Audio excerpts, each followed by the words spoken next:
பெருமானே,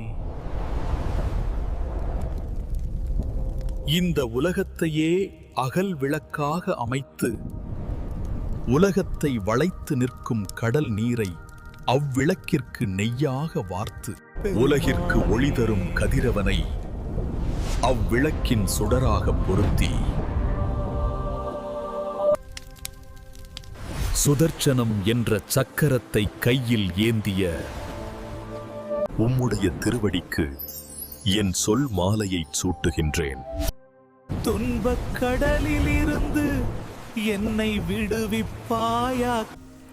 வையம் தகழியா வார்க்கடலே நெய்யாக வெய்ய கதிரோன் விளக்காகச் செய்ய சுடராழியான் அடிக்கே சூட்டினேன் சொல் மாலை இடராழி நீங்குகவே என்று.